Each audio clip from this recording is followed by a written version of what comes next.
Dom, take us away. Enzo, you just said in your first press conference that you've got 3 Premier League finals left. Ahead of facing Newcastle, I think you're level on points, level on goal difference as well. I think it's just goals for that separate you. That feels like it sets up quite an important match for you on Sunday. It's a big one for you, isn't it? It's a big one. It's a huge one. United will be a big one. Forest will be a big one. Now we have 3 more games that all of them, they're going to be big games. For sure, Sunday, it's a chance to start in the right way. We are in a good run, in a good mood, and hopefully we can play a good game and win the game. And can we expect a similar lineup to that which against Liverpool last weekend? From us? Yeah, we see. We try the first result against Dewgarden, also give us a little bit a chance to rotate tonight and to protect players. But we have still now tomorrow and Saturday to protect the game, and then we see. In the front, please. It's an early kick-off on Sunday, Enzo. How does that affect your preparations, especially with the late finish tonight? It's not the ideal situation. It's 12 o'clock in the morning. It's Thursday night, but we need to play the game. So we need to adapt immediately, prepare the game in the best way, and as I said, hopefully we can continue our good moment.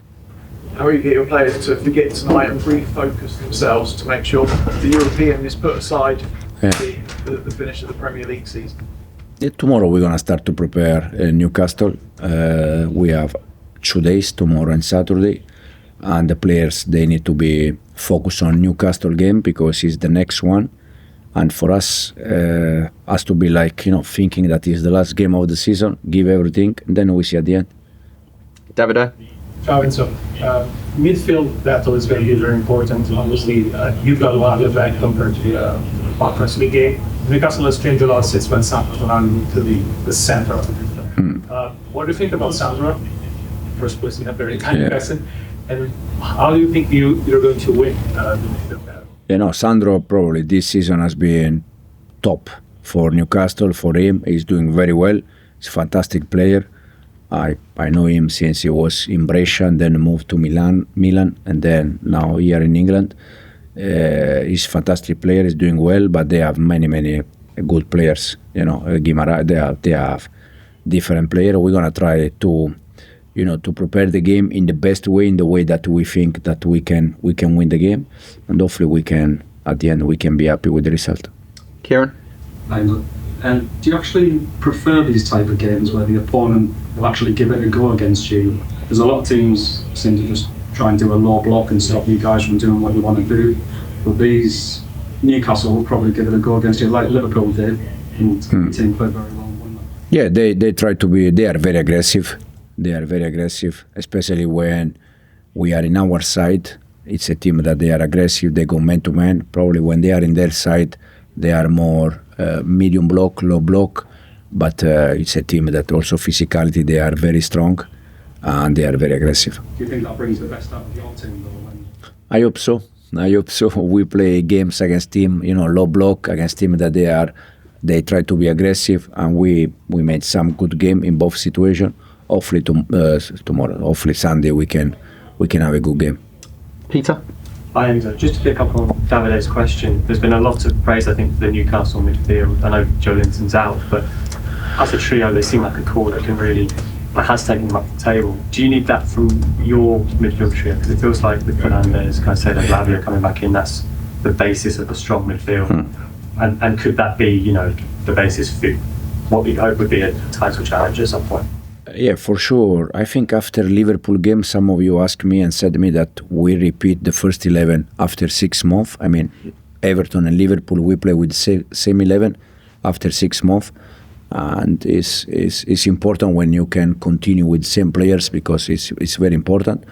Now we have Romeo back that is fit, Moyes is doing well, Enzo is doing well, Cole is doing well. And they also have Bruno Guimaraes, Tonali, Murphy or Joelinton that now is injury. They have Willock. They have different kind of players that they are good player, and I expect for sure, a huge game. Do you feel like Chelsea have that midfield set out? Is there in the building that can take them forward though? Absolutely, yes. Neil? Hi, just clarify how well you know Sandro Tonali. Have you worked with him in the past? No, with him, no. But Sandro was in Brescia when he was very young, then moved to Milan, and then moved to England. And I know Sandro since he was in Brescia. Yeah, so you must admire the way he's managed to come back and almost a better player on the time he's had off, the way he's rebuilt. Yeah, I think he has been always a good player. Probably that kind of moment is not ideal, but not for Sandro, for no one of us. And now it's more stronger, and you can see how good it is. Just ask one more question. Alexander Isak, is stopping Isak the key to stopping Newcastle?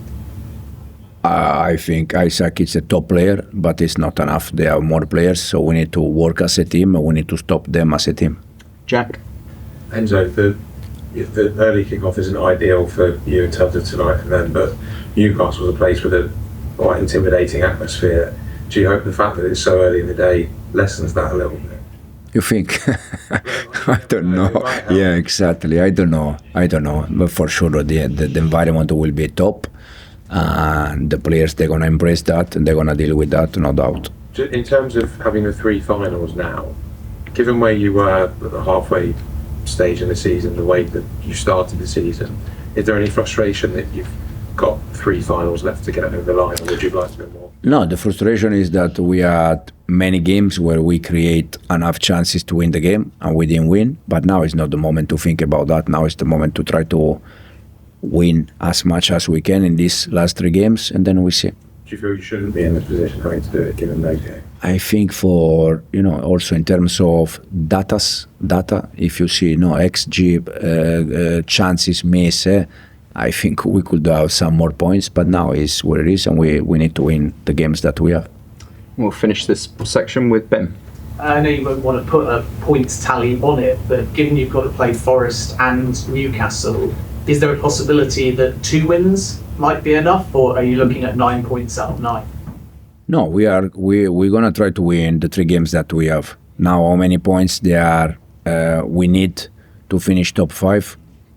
No idea, because it depends also in the other results. But we need to be focused on us and trying to win the 3 games. Then if it's 2 or 1, we don't know. But the focus is to try to win the 3 games we have. Can I just ask you about Arsene Wenger's comments regarding Manchester United and Spurs? He said that the 2 teams shouldn't get a Champions League space because they're 15th and 16th in the table. How would you feel if you or Newcastle miss out, and obviously one of them is now going to get Champions League? I think it's not a rule from this season. No? It's a rule that is there for many years. So the one that they're gonna win Europa League. As a player, I won 2 times the Europa League. So I was playing Champions League also because of that. The rule has been always there. So it's not. Then if they're gonna change the rule in the future, I don't know. But the rule has been there. Okay, thanks. Thank you. Cheers.